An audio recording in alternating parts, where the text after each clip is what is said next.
दिन रहा ऐतिहासिक। निफ्टी ने छुआ 9000 का नया शिखर। सेंसेक्स भी नई ऊंचाई पर बंद। क्या बाजार में पार्टी यूं ही चलेगी? बात करेंगे मार्केट दिग्गजों से शो में आगे।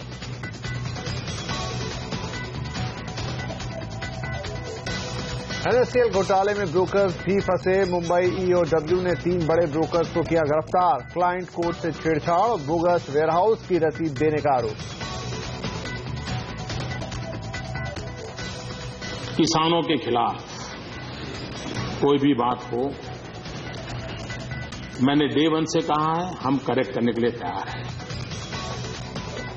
विपक्ष और सहयोगी दलों के दबाव के आगे बैकफुट पर सरकार। प्रधानमंत्री ने जमीन अधिग्रहण बिल पर फिर दिया नरमी के संकेत। लोकसभा में पास हुआ माइंस और मिनरल अमेंडमेंट बिल। नीलामी के जरिए अब बेचे जाएंगे देश के सारे खनिज। मोटर व्हीकल एक्ट भी हुआ पास। देश में बेरोक टोक चल सकेंगे ई रिक्शा। आरबीआई से छिनेगा बॉन्ड मार्केट का रेगुलेशन। सेबी को मिलेगी बॉन्ड मार्केट की रेगुलेशन की जिम्मेदारी। सीएनबीसी आवाज एक्सक्लूसिव। गोल्ड मॉनेटाइजेशन स्कीम को अंतिम रूप देने में जुटा वित्त मंत्रालय। स्कीम के तहत बुलियन बैंक बनाने की तैयारी। आवाज की एक और एक्सक्लूसिव खबर।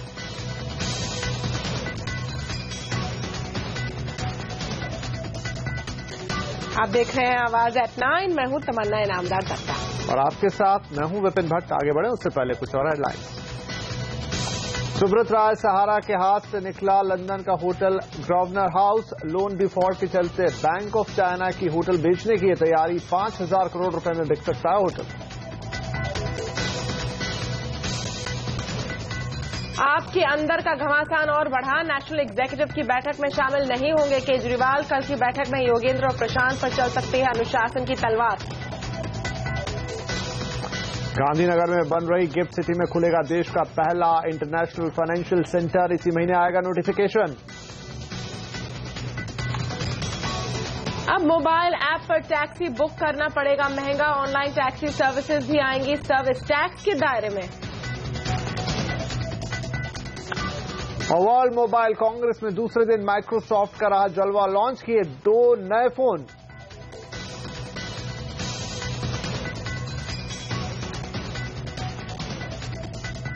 लेकिन सबसे पहले शेयर बाजार की, जहां जबरदस्त पार्टी चल रही है।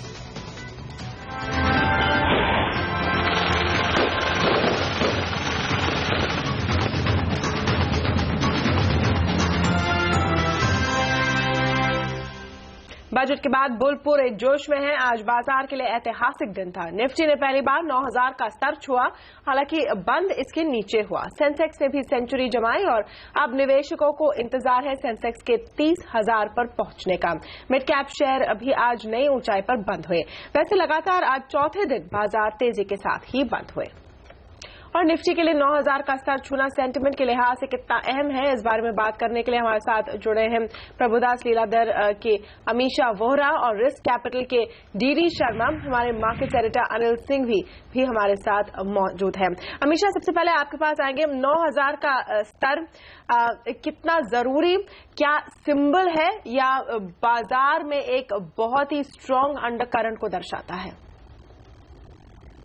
डेफिनेटली ये बहुत ही स्ट्रांग अंडरकरंट को जरूर बताता है और ये क्रूशियल लेवल भी है। और ये जो लेवल पर बाजार है ये लगभग सीधा 80 to 80% का बॉटम से राइज है विदाउट एनी मेजर करेक्शन।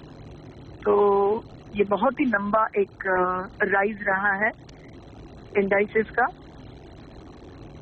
और हमारा मानना है कि अभी ये थोड़ा मार्केट यहाँ से थोड़ा रेंज बाउंड रहे और इतनी स्पीड से आगे ना बढ़े, तो ऐसा हमारा मानना है कि नहीं बढ़ेगा, थोड़ा रेंज बाउंड। जी शर्मा जी, आप कैसे देख रहे हैं? निफ्टी ने 9000 का शिखर छू लिया है, लेकिन अब यही बात सेंसेक्स पे लागू कब होती दिख रही? 30,000 कब देखेंगे?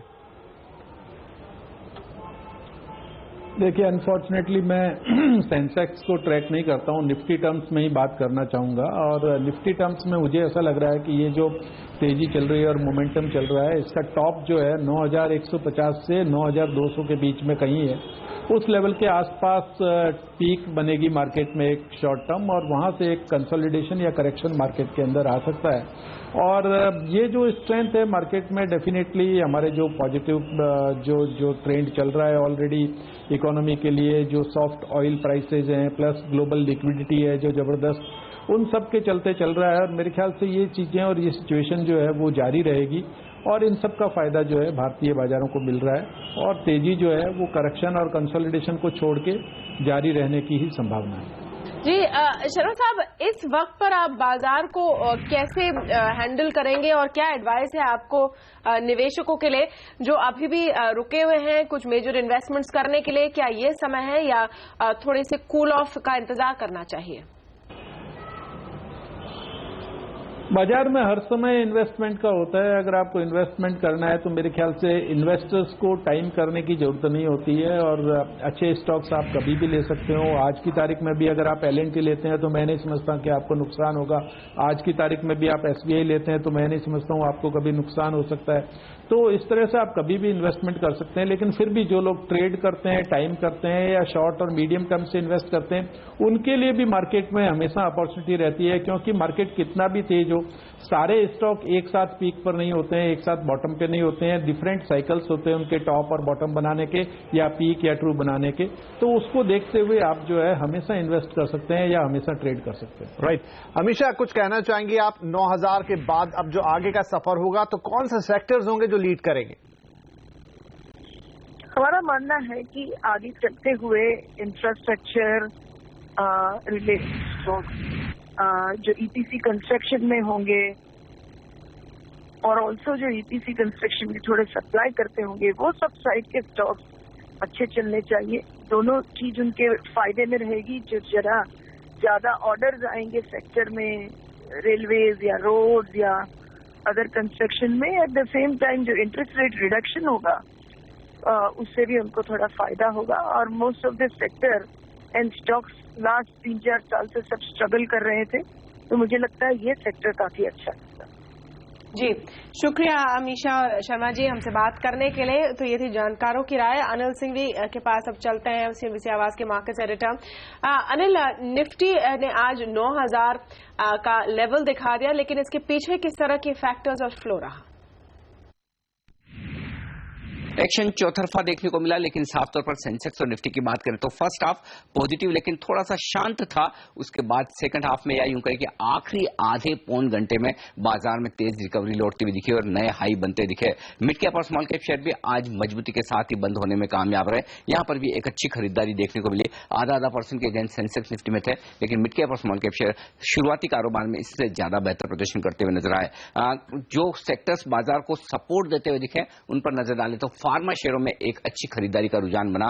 सिप्ला, सन, डॉक्टर जैसे शेयरों ने पॉजिटिव रुझान दिखाया। नेटको फार्मा में भी कुछ अच्छी खबरों के चलते यहां पर 9% की उछाल है। आईटी शेयरों में एक बेहतरीन रिकवरी दिखी। एचसेलटेक, इन्फोसिस, TCS जैसे शेयरों ने इसे लीड करने का काम किया। ऑटो नंबर्स जो मंथली सेल्स नंबर्स आए उसका असर भी दिखा। महिंद्रा एंड महिंद्रा कमजोर नंबर से, हीरो मोटर भी नंबर्स कमजोर थे लेकिन स्टॉक फ्लैट बंद हुआ। टीवीएस मोटर्स ने शानदार नंबर्स पेश किए, स्टॉक पर 8% की तेजी बनती हुई दिखी। लेकिन रियल्टी शेयरों में आज मुनाफा वसूली हावी रही। फिर से DLF, आईबुल रियल, HDL कमजोर बंद हुए, लेकिन आखिरी 1-1.5 घंटे में PSU बैंक्स में एक अच्छी खरीदारी लौटती दिखी। BOB, PNB, OBC, यूको जैसे दिग्गजों में एक तेजी का माहौल दिखा। लेकिन टाटा ग्रुप के कई सारे शेयर आज एक्शन में थे। TCS तो मार्केट कैप के लिहाज से सबसे बड़ा शेयर है ही, लेकिन उसके अलावा आप देखिए टाटा एलेक्सी 20% ऊपर, Tata sponge, Tata metallics, Tata investment जैसे शेयरों में डबल डिजिट गेन्स आते हुए दिखे। इनके अलावा जो सपोर्ट आता दिखा खबरों का काफी शेयरों में, उनमें होटल लीला, यहां पर खबर आ रही कि गोवा और चेन्नई की प्रॉपर्टी ये बेच सकते हैं। इसके बाद स्टॉक 8% ऊपर था। संघवी मूवर्स, यहां पर कल SBI म्यूचुअल फंड ने बड़ी खरीदारी की। कोल इंडिया आज एक्स डिविडेंड होते हुए दिखा, 20 रुपए 70 पैसे का डिविडेंड था। एडलवाइज फाइनेंशियल सर्विसेज, इनकी ग्रुप कंपनी ESL का बॉन्ड इश्यू अच्छा रेस्पॉन्स लेता हुआ नजर आया, उसका फायदा इस शेयर को मिला। इसके अलावा जो एक्शन वाले शेयर थे उन पे अगर आप नजर डालें, रिलायंस आज निफ्टी में चढ़ने वाले शेयरों में सबसे आगे, TCS का हमने जिक्र किया, यानी कि जो तेजी बनी है दो सबसे ज्यादा मार्केट कैप वाले शेयरों से बनी है। HDFC और सेसा भी मजबूत थे। इनके अलावा एक्सिस बैंक, टाटा मोटर्स और अंबुजा थोड़े बहुत प्रॉफिट बुकिंग के शिकार हुए। जी शुक्रिया। और बीएससी के मेंबर रमेश दमानी के मुताबिक निफ्टी का ये नया शिखर पिछले 18 महीने से चल रहे बुल रन का नतीजा है और इस तेजी में सरकार के अच्छे फैसलों और बजट का भी योगदान है। दमानी के मुताबिक बाजार की ये तेजी आगे भी जारी रहेगी। We would of course inevitably get there, but I think this bull market, which began from the depths of depression 18 months ago, was probably inspired by this new government and the politically more, better decisions that they were making over a period of time. I'm sure the budget helped, but it's probably just a punctuation mark in an ongoing bull market, the 9,000. I think so. I think there are a lot of naysayers who believe that the market has topped out, or the market is headed down, or it's been a lucky bull market, so to speak. But I don't believe that. I believe that corporate earnings will show up better a couple of quarters from now, and I think we are following a trajectory of the index going much higher from these levels. और CNBC आवाज पर आज का दिन काफी खास रहा। एक तरफ जहां निफ्टी ने 9,000 का शिखर बनाया, वहीं आज आवाज पर बजट महाकुंभ भी लगा, जहां एक से बढ़कर एक बाजार के तमाम दिग्गज एक्सपर्ट्स जुटे, जिन्होंने न सिर्फ बजट के ऐलानों को बारीकी से डिकोड किया, बल्कि बजट के बाद मार्केट आउटलुक भी दिया।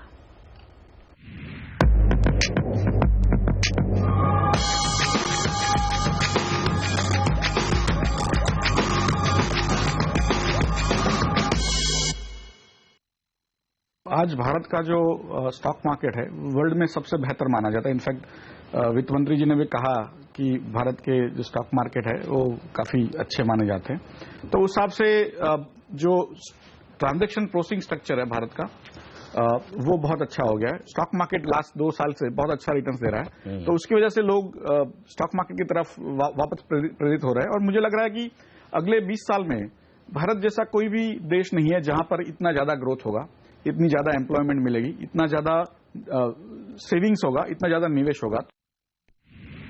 फिलहाल के तौर पे हमें प्राइवेट सेक्टर बैंक्स काफी अच्छी लग रही हैं। उनका परफॉर्मेंस काफी अच्छा रहा है लास्ट 3-4 साल में, और अब जैसे इकोनॉमी में रिकवरी आएगी तो वो सबसे बिगेस्ट बेनिफिशियरी रहेंगे जो ग्रोथ आएगी इकोनॉमी में उसकी। उसके अलावा ऑटो शेयर्स में भी काफी अच्छे प्रोस्पेक्ट्स हमें लग रहे हैं, बिकॉज काफी सेगमेंट्स में over the last 3 years volumes काफी गिर गई थी उनकी। तो अब यहाँ से जब इकोनॉमी में रिकवरी आएगी तो इन सभी में काफी डिमांड पोटेंशियल आएगा। सो वो भी काफी अच्छा लग रहा है। और इसके अलावा हमें आईटी और हेल्थ केयर सेक्टर भी काफी अच्छा लगता है।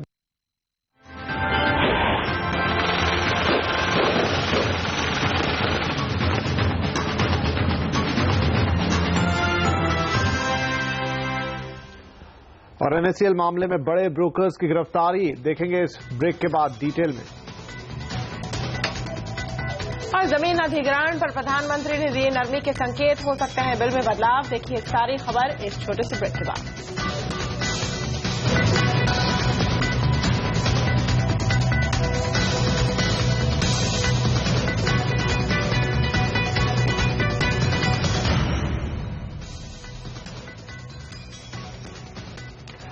मुंबई OW ने NSCL मामले में बड़े ब्रोकर्स को गिरफ्तार किया है। गिरफ्तार हुए ब्रोकरों में आनंद राठी सिक्योरिटीज के अमित राठी भी शामिल हैं। पूरे अपडेट के लिए चलेंगे अपनी संवाददाता कविता कृष्णन के पास, जो वहां मौजूद थी।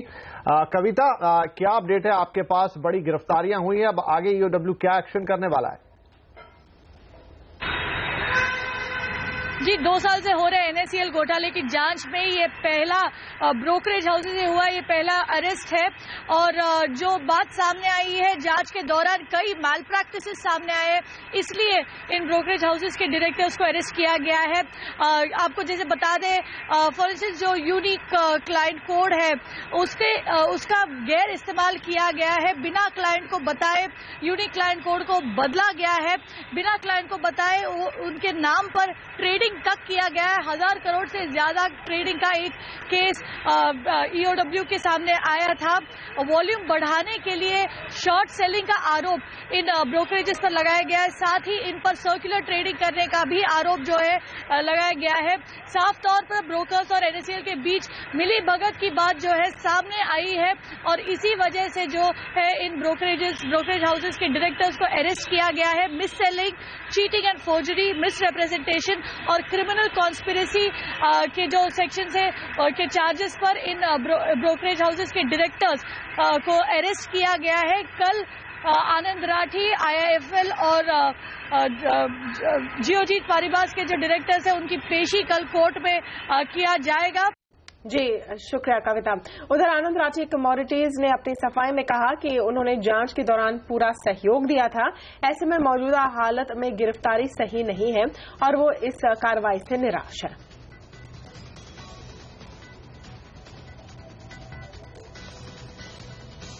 और फाइनेंशियल टेक्नोलॉजीज यानी FTIL की मुश्किलें बढ़ती जा रही हैं। कई तरह की कानूनी लड़ाई झेल रहे FTIL पर मुंबई पुलिस के इकोनॉमिक ऑफेंसेस विंग यानी EOW ने शिकंजा कस दिया है। हमें मिली एक्सक्लूसिव जानकारी के मुताबिक EOW ने कंपनी को निर्देश दिया है कि वो अपने फंड का इस्तेमाल किसी भी थर्ड पार्टी ट्रांजैक्शन के लिए न करे। कंपनी को कहा गया है कि वो अपने फंड का इस्तेमाल सिर्फ कर्ज चुकाने और कर्मचारियों को तनख्वाह देने के लिए कर सकती है। जमीन अधिग्रहण के मुद्दे पर सरकार की मुश्किलें कम नहीं हो रही है। सरकार की सहयोगी पार्टियां अकाली दल और शिवसेना ने साफ कर दिया है कि वो मौजूदा बिल का समर्थन नहीं करेंगी। इन हालात को देखते हुए प्रधानमंत्री नरेंद्र मोदी ने एक बार फिर जमीन अधिग्रहण बिल में नरमी के संकेत दिए हैं।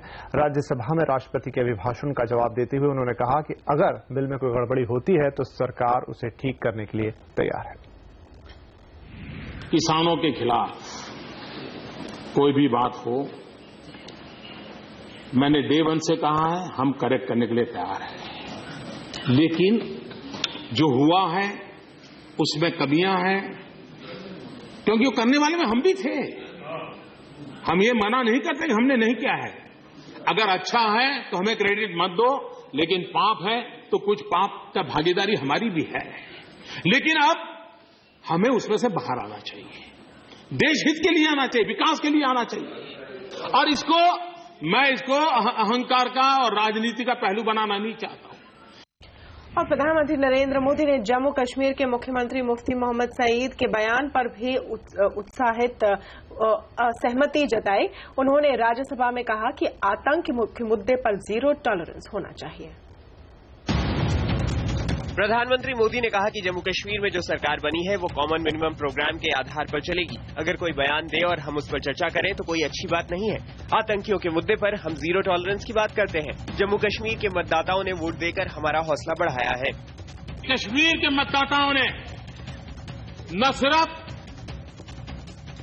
लोकतंत्र की आन बान शान को बढ़ाया है, लेकिन जो दुनिया भर में भ्रम फैले हुए थे कश्मीर के बाबत में, इन सारे भ्रमों को निरस्त करने का काम सर्वाधिक मतदान करके कश्मीर के मतदाताओं ने पूरा किया है। आज लोकसभा ने दो बड़े अहम बिलों को मंजूरी दे दी है। एक तरफ जहां माइनिंग सेक्टर में रिफॉर्म के लिए mines and mineral development and regulation amendment bill को मंजूरी दी गई, वहीं मोटर व्हीकल अमेंडमेंट बिल को भी लोकसभा में पास कर दिया गया। इसके साथ ही दिल्ली में ई रिक्शा चलने का रास्ता साफ हो गया है। पूरी खबर के लिए आप चलेंगे अपने दिल्ली ब्यूरो चीफ लक्ष्मण रॉय के साथ, उनसे बातचीत करते हैं। लक्ष्मण, लोकसभा में आज का दिन लगता है काफी अहम रहा। सबसे पहले तो ये कि MMDRA बिल पास होने से माइनिंग सेक्टर को कितना फायदा मिलेगा, ये आपसे जानना चाहेंगे। जी बिल्कुल, आपने सही कहा। काफी हलचल और काफी अहम रहा लोकसभा में आज का दिन।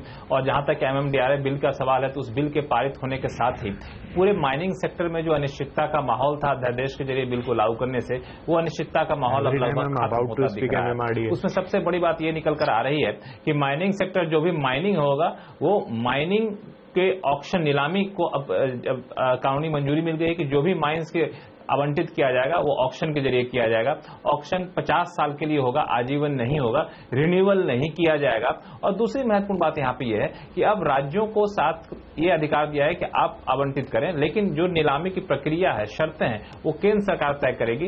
राज्य अगर तय समय सीमा के भीतर आवंटित नहीं कर पाती है तो केंद्र का अधिकार होगा, केंद्र उसके माइंस को, आवेदन को अपने पास लेकर उसको आवंटित कराएगी। साथ ही साथ तीसरी जो आपत्ति थी वो ये कि जहां पे माइनिंग होती है वहां के स्थानीय लोगों का विकास नहीं हो पाता है। इसके लिए डिस्ट्रिक्ट फंड बनाने की बात की गई इस एक्ट के तहत, यानी स्थानीय लोगों का विकास हो, इस पर भी खास ध्यान दिया जाएगा। इस लिहाज से कहें तो पूरे माइनिंग सेक्टर के लिए काफी बड़ी खबर निकलकर सामने आई है आज लोकसभा की कार्रवाई से। जी लक्ष्मण, इसके अलावा लोकसभा ने देर शाम मोटर व्हीकल्स एक्ट में संशोधन को भी मंजूरी दे दी। इसकी क्या खास बातें हैं? देखिए, इस मोटर व्हीकल एक्ट में संशोधन के साथ ही जो सबसे बड़ी बात है, जो काफी सुर्खियों में रहा था, वो ये है कि ई रिक्शा दिल्ली में चलने का रास्ता अब साफ हो गया है। इसको लेकर काफी आपत्तियां हुई थी, कोर्ट तक के फैसले आए थे, लेकिन अब ई रिक्शा को चलाने के लिए प्रावधान इस बिल में रखा गया था। इस बिल को मंजूरी दे दी गई है। दूसरी बात कि अब ट्रैफिक नियम तोड़ने पर काफी भारी भरकम जुर्माना भरना पड़ेगा, इस बात का भी यहाँ पे प्रावधान किया गया है। तीसरी बात, जो ड्राइविंग लाइसेंस के नियम शर्तें थी हर राज्य की अलग अलग होती थी, या फिर गाड़ियों के रजिस्ट्रेशन के नियम में अलग अलग होती थी हर राज्य में, अब पूरे देश के लिए एक यूनिफाइड पॉलिसी बनाने की बात की गई है, जो गाड़ी के ड्राइविंग लाइसेंस की बात हो या फिर गाड़ी के रजिस्ट्रेशन की बात हो। तो ये यहाँ पे मोटर व्हीकल एक्ट के लिए महत्वपूर्ण बात निकल कर आई है। लेकिन लोकसभा में एक और महत्वपूर्ण बात हुई है, वो ये कि जमीन अधिग्रहण बिल जो काफी विवादास्पद रहा, इसको भी लोकसभा में पेश कर दिया गया है। लोकसभा में जमीन अधिग्रहण बिल पेश करने का मतलब ये हुआ कि राज्यसभा में जो बिल अब तक पेंडिंग था, उस बिल की अहमियत अब पूरी तरह से खत्म हो गई है। अब आने वाले दिनों में ये देखना होगा कि जमीन अधिग्रहण बिल को सरकार किस तरह से पास करवा पाती है। हालांकि इंश्योरेंस अमेंडमेंट बिल पर भी सबकी निगाहें टिकी रहेंगी। तो आज के दिन के साथ ही एक मान सकते हैं अच्छी शुरुआत हुई है, लेकिन आने वाले दिनों में चुनौतियां काफी रहेंगी सरकार के पास। जी लक्ष्मण, बहुत शुक्रिया। और अब सेबी करेगा बॉन्ड मार्केट का रेगुलेशन। बजट में हुए ऐलान के बाद नई जिम्मेदारी के लिए तैयार। और हो रही है देश में पड़े सोने का इस्तेमाल करने की तैयारी। वित्त मंत्रालय गोल्ड मॉनेटाइजेशन स्कीम को अंतिम रूप देने की तैयारी में। पूरी खबर देखिए इस छोटे से ब्रेक के बाद।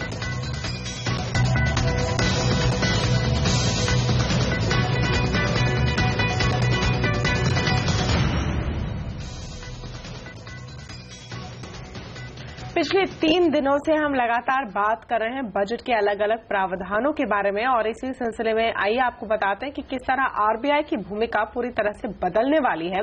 हमारे बैंकिंग एडिटर प्रदीप पंड्या जुड़े हैं इस डिटेल के साथ। प्रदीप, ये चीज वित्त मंत्री के भाषण में क्लियरली नहीं बताई गई थी, लेकिन अब क्या खबर या क्या डिटेल खुलकर सामने आ रही है? अगर आप फाइनेंस बिल को पढ़ें और उससे जो आगे के संकेत मिल रहे हैं उसको समझें, और हमारे सूत्रों से हमें जो जानकारी मिल रही है उसके मुताबिक अगले 1.5 से 2 साल के अंदर यह पूरी प्रक्रिया आगे आएगी, और उसके बाद सरकारी बॉन्ड के मार्केट की पूरी जो तस्वीर है वो बदल जाएगी, और इसका रेगुलेशन भी सेबी के हाथ में आ जाएगा। ये कैसे होगा हम आपको बताएं। वित्त मंत्री ने ये कहा था फाइनेंस बिल 2015 में कि वो एक public debt management agency PDMA बनाने वाले हैं। आज की तारीख में जो सरकार घाटा करती है, फिस्कल डेफिसिट जो हम कहते हैं, उसकी भरपाई के लिए सरकार बॉन्ड जारी करती है। तो इस साल 6 लाख करोड़ रुपए के बॉन्ड जारी होने वाले हैं। अब आरबीआई ये बॉन्ड दरअसल जारी करती है, और हर हफ्ते ऑक्शंस होते हैं जिसमें ये बॉन्ड धीरे धीरे निकलते हैं। लेकिन जब एक बार पब्लिक डेट मैनेजमेंट एजेंसी बन जाएगी तो वो एजेंसी तय करेगी कि बॉन्ड कैसे, कब, कहां जारी किए जाएं, और आरबीआई की उसमें भूमिका खत्म हो जाएगी। आरबीआई फिर भी ओपन मार्केट ऑपरेशंस करती रहेगी, जो मॉनेटरी पॉलिसी का हिस्सा है, वो एक अलग चीज है। लेकिन जो बॉन्ड मार्केट है वो पूरी तरह से आज की तारीख में आरबीआई के पास एक एक्सचेंज है जिसको एनडीएस कहते हैं, बॉन्ड एक्सचेंज। आरबीआई के पास अपनी डिपॉजिटरी है जिसमें सरकारी बॉन्ड का डिपॉजिटरी का काम होता है, जैसे सीडीएसएल और एनएसडीएल शेयर का काम करते हैं। लेकिन जो हमारी जानकारी है उसके मुताबिक ये जो फंक्शन है वो भी अब सीडीएसएल और एनएसडीएल के हाथ में आ जाएगा। इक्विटी की तरह ही वो सरकारी बॉन्ड के भी डिपॉजिटर बन जाएंगे। शेयर एक्सचेंज बीएसई और एनएसई उम्मीद की जा रही है कि वो पूरी तरह से ट्रेड करने लगेंगे बॉन्ड में। आज भी कुछ ट्रेडिंग होती है, लेकिन ये ट्रेडिंग काफी बड़े पैमाने पर आगे होती हुई नजर आएगी, और जो शेयर ब्रोकर्स हैं उन्हें मौका होगा कि वो बॉन्ड के भी ब्रोकर्स बन सकें, और जाहिर है कि इससे एक रिटेल निवेशक के लिए मामला काफी आसान हो जाएगा। आज की तारीख में जो बड़ा एक्सचेंज है बॉन्ड का, जो कि आरबीआई के नियंत्रण में है, वहां पर केवल बैंक्स उसके सदस्य हो सकते हैं, या जो प्राइमरी डीलर्स हम कहते हैं वो उसके सदस्य हो सकते हैं। लेकिन ये पूरी तरह से मार्केट डेमोक्रेटाइज होने जा रहा है, खुलने जा रहा है, और उसके चलते एक रिटेल पार्टिसिपेशन सरकारी बॉन्ड में बढ़ाने का एक शानदार मौका मिलेगा, ये हम कह सकते हैं। और हो रही है देश में पड़े सोने को इस्तेमाल करने की तैयारी। वित्त मंत्रालय गोल्ड मॉनेटाइजेशन स्कीम को अंतिम रूप देने के लिए तैयार। और आम आदमी पार्टी में जारी है घमासान। योगेंद्र यादव प्रशांत भूषण पर चल सकती है अनुशासन की तलवार। देखिए पूरी खबर इस ब्रेक के बाद।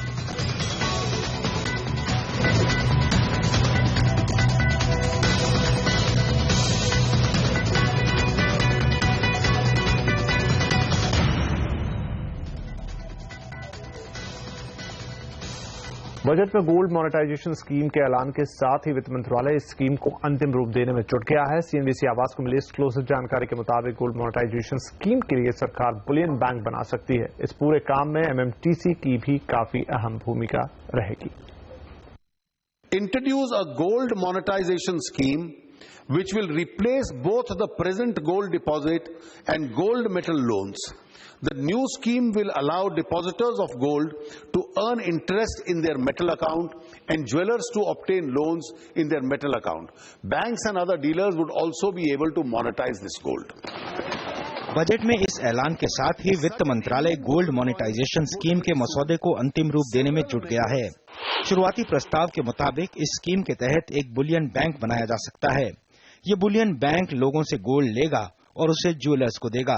इसकी एवज में गोल्ड देने वालों को एक तय रिटर्न की गारंटी दी जाएगी। इसके अलावा दूसरे बैंकों को भी लोगों से गोल्ड लेकर ज्वेलर्स को देने की खास व्यवस्था की जाएगी और इसमें एमएमटीसी केंद्रीय एजेंसी की भूमिका निभाएगी। इसका काम बैंक के नाम पर लोगों से गोल्ड लेना, उसे मोनेटाइज करना और ज्वेलर्स को देना होगा। इतना ही नहीं, बैंकों को अपने सीआरआर में 30% तक गोल्ड रखने की भी छूट दी जा सकती है।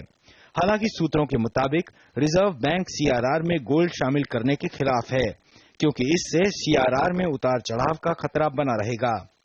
इस स्कीम को अंतिम रूप देने के लिए वित्त मंत्रालय और रिजर्व बैंक के बीच पिछले करीब 6 महीने से सलाह मशविरा का दौर चल रहा था, लेकिन अब वित्त मंत्रालय प्रधानमंत्री कार्यालय से भी इस मुद्दे पर सलाह मशविरा कर रहा है।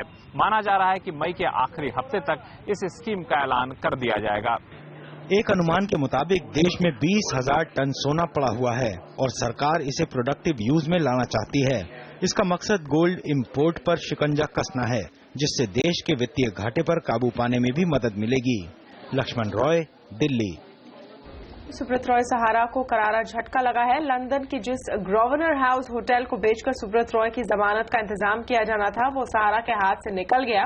दरअसल सहारा ग्रुप ने होटल खरीदने के लिए बैंक ऑफ चाइना से $90 करोड़ का लोन लिया था, जिसकी ईएमआई न चुका पाने के बाद बैंक ने ग्रोवेनर हाउस बेचने का मन बना लिया है। बैंक ने इसके लिए डिलॉयट को एडमिनिस्ट्रेटर बनाया है। बैंक ऑफ चाइना को होटल बेचकर 5,000 करोड़ रुपए मिल सकते हैं।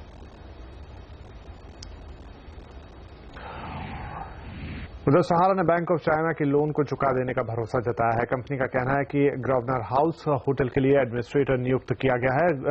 लोन की रीफाइनेंसिंग के लिए एडमिनिस्ट्रेटर की सहमति की जरूरत है। लोन चुकाने के बाद होटल का कंट्रोल फिर से मिल जाएगा। और सन फार्मा ने एक और कंपनी खरीदी है। कंपनी ने ऑस्ट्रेलिया में जीएसके का ऑप्टिक्स कारोबार खरीदने का फैसला किया है। ये डील $20 करोड़ यानी करीब 1,237 करोड़ रुपए में हो सकती है। और आम आदमी पार्टी में जारी घमासान पर केजरीवाल ने ट्वीट करते हुए कहा कि वो इससे बेहद दुखी हैं।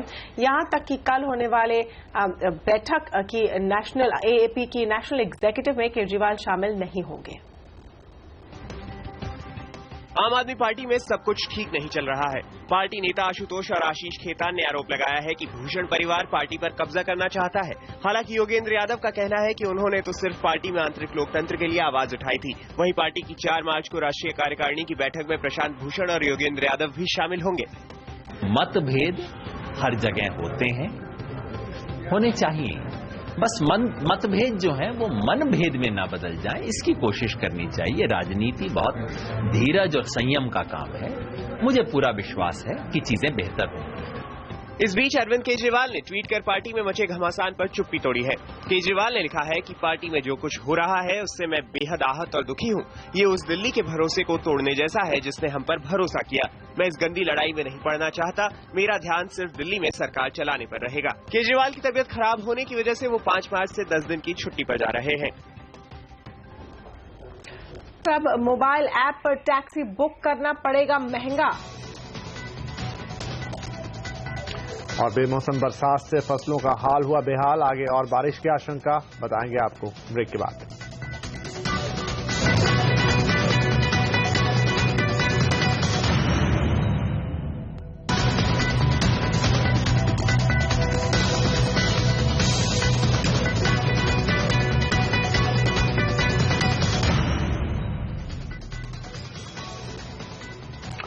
बोला टैक्सी फॉर श्योर और उबर जैसी सर्विसेज से टैक्सी लेना अब महंगा पड़ेगा। बजट में ऐसे एग्रीगेटर्स की सेवाओं पर अब सर्विस टैक्स लगेगा, जिससे ये कस्टमर से वसूलेंगे। देश में उबर, ओला कैब्स, टैक्सी फॉर शेयर जैसी ऑनलाइन टैक्सी सर्विस के बढ़ते कारोबार को देखकर वित्त मंत्री ने बजट में इनकी परिभाषा तय करके इन्हें टैक्स के दायरे में लाने की तैयारी कर ली है। इस परिभाषा के मुताबिक एग्रीगेटर एक ऐसी एंटिटी है जो किसी ब्रांड नेम या ट्रेड नेम के जरिए एक वेब बेस्ड सॉफ्टवेयर, एप्लीकेशन और कम्युनिकेशन डिवाइस की मदद से ग्राहकों को सर्विस प्रोवाइडर से जोड़ती है। कंपनियों का मानना है कि इस कदम से कारोबार में जो कंफ्यूजन होता है वो कम होगा। लेकिन सरकार की मंशा सिर्फ रेगुलेट करने की ही नहीं, रेवेन्यू बढ़ाने की भी है। कंपनियों का कहना है कि उन्हें सर्विस टैक्स का बोझ कस्टमर्स को पास ऑन करना पड़ेगा। सर्विस टैक्स बढ़ाने से we don't have a choice but to increase the consumer prices and because of it consumer का डिमांड जो होता है ना वो थोड़ा कम हो जाएगा एंड ग्रोथ थोड़ा कम हो जाएगा। और जिस तरह के इन्वेस्टमेंट्स आ रहे हैं इस सेक्टर में, अभी ग्रोथ कम हो गया तो इन्वेस्टमेंट्स भी ऐसे ही थोड़ा कम हो जाएंगे। इसका इम्पैक्ट है वो effectively end of the day consumer के ऊपर जाएगा, तो उससे ग्रोथ पे थोड़ा इफेक्ट पड़ सकता है। एंड ये क्लैरिटी ये भी देखना चाहेंगे कि ये जो स्वच्छ भारत सरचार्ज है जो 2% एक्स्ट्रा है उसको कौन से डिपार्टमेंट्स के ऊपर और कौन से सेक्टर्स के ऊपर वो लागू करेंगे। वहीं जानकार मानते हैं कि ऐसे प्रावधान स्टार्टअप्स को बढ़ावा देने के बजाय उन्हें मायूस करेंगे। डिसुएशन भी है, थोड़ी डिस्करेजमेंट भी है, लोगों को बहुत उसके अंदर स्ट्रक्चरिंग और लीगल लूप होल्स वो सब में जाना पड़ता है, तो स्टार्टअप्स को इन सब चीजों में जाना नहीं चाहिए, लेकिन जाना पड़ता है क्योंकि उन्हें फंडिंग की जरूरत है और हर कोई चाहता है कि जो पैसा मिला वो टैक्स में ना चला जाए। इससे पहले एग्रीगेटर्स को सर्विस टैक्स नहीं चुकाना पड़ता था, लेकिन अब ऑनलाइन एग्रीगेटर्स के साथ साथ डील साइट्स और क्लासिफाइड प्लेयर जैसे क्विकर, जोमैटो, फूड पैंडा, हाउसिंग.com भी इसके दायरे में आ जाएंगे। हर्षदा सावंत, मुंबई। और बेमौसम हुई बारिश से खेतों में खड़ी रबी की फसल को भारी नुकसान हुआ है। किसान सरकार से मुआवजे की मांग कर रही है। वहीं मौसम वैज्ञानिक होली के बाद फिर से बारिश की आशंका जता रहे हैं। खेतों में बिछ चुकी ये गेहूं की फसल और कीचड़ में सने ये आलू की तस्वीरें किसानों की बर्बादी की कहानी बयां कर रही हैं। पिछले 2 दिनों में देश भर में हुई बारिश से खेतों में कटने को तैयार रबी फसल को भारी नुकसान हुआ है। राजस्थान, गुजरात, हरियाणा, पंजाब और उत्तर प्रदेश में इस मौसमी आफत का सबसे ज्यादा असर हुआ है। किसानों का दर्द ज्यादा है क्योंकि फसल तैयार थी लेकिन मेहनत पर पानी फिर गया। गुजरात में कैश क्रॉप के तौर पर मसालों की खेती करने वाले किसानों को भी भारी चपत की आशंका है। जथात्मक रूप से जो जीरा आएगा उसमें 5 से 10% ही नुकसान होगा, लेकिन जो क्वालिटी वाइज है वो मेरे ख्याल से 40 से 50% नुकसान होगा। धनिया में काफी ज्यादा नुकसान होगा क्योंकि काफी माल पड़ा है, तो मेरे ख्याल से उसमें परसेंटेज 60 से 70%। मौसम के जानकार मान रहे हैं कि खराब वक्त अभी खत्म नहीं हुआ है। होली के बाद उत्तर भारत में फिर से मौसम का मिजाज बिगड़ सकता है। फियर है कि दोबारा एक और होली के इमीडिएटली बाद जो है वर्षा दोबारा से होने का लगभग 7 या 8 या 9 तारीख के आसपास एक बार फिर से उत्तर भारत के बहुत सारे क्षेत्र फिर प्रभावित होंगे। पिछले साल हुई कम बारिश की वजह से रबी फसलों की बुआई वैसे ही इस साल कम हुई थी। ऊपर से खड़ी फसल पर बेमौसम बारिश की मार किसानों पर जहां भारी पड़ेगी, वहीं इससे महंगाई को भी हवा मिलेगी। अहमदाबाद से मनीष देसाई के साथ नीरज राय, मुंबई। और स्पेन के बार्सिलोना में चल रहे मोबाइल वर्ल्ड कांग्रेस के दूसरे दिन माइक्रोसॉफ्ट ने लॉन्च किए 2 नए फोन। कितने दमदार हैं ये मोबाइल, देखेंगे इस ब्रेक के बाद।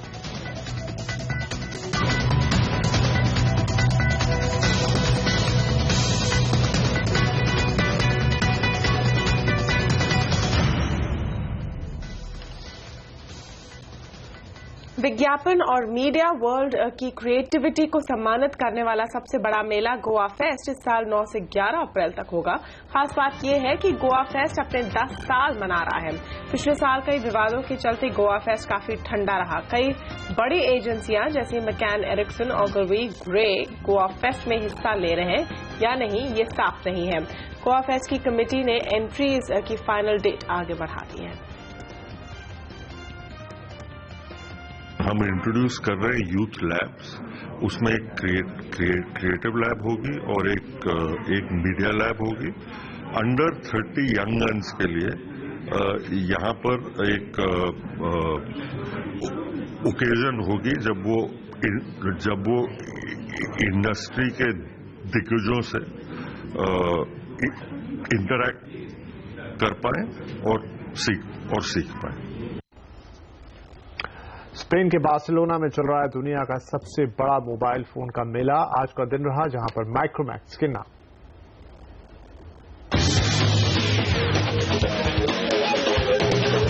बार्सिलोना में मोबाइल वर्ल्ड कांग्रेस के दूसरे दिन माइक्रोसॉफ्ट ने अपने 2 नए मोबाइल फोन से पर्दा उठाया, लूमिया 640 डुअल सिम और Lumia 640 XL dual SIM.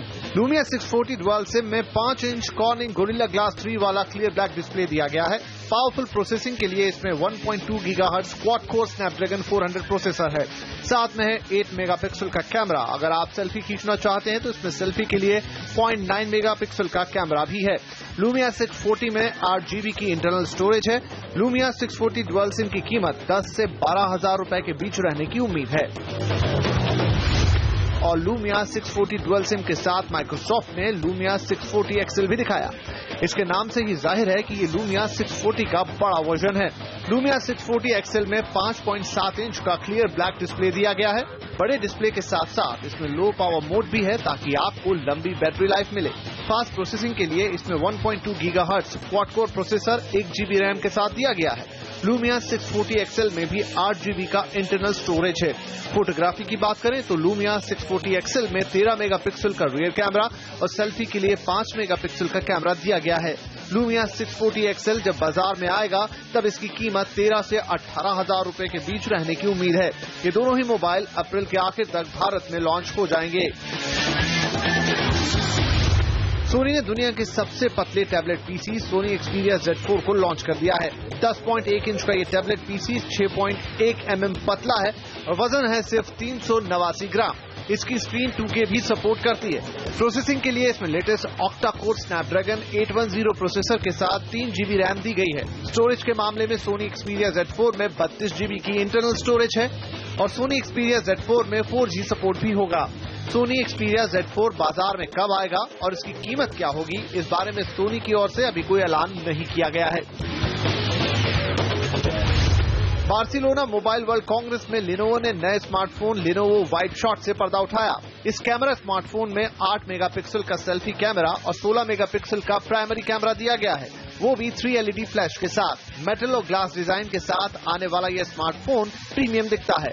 5 inch की फुल HD स्क्रीन के साथ आने वाले इस 3G स्मार्टफोन में क्वालकॉम का 64-बिट 1.7 गीगाहर्ट्ज ऑक्टा कोर प्रोसेसर दिया गया है।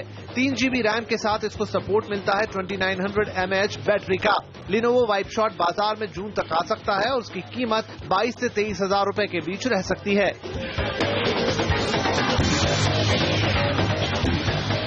आवाज एट 9 में फिलहाल इतना ही। कल आपसे फिर करेंगे मुलाकात, तब तक के लिए नमस्कार।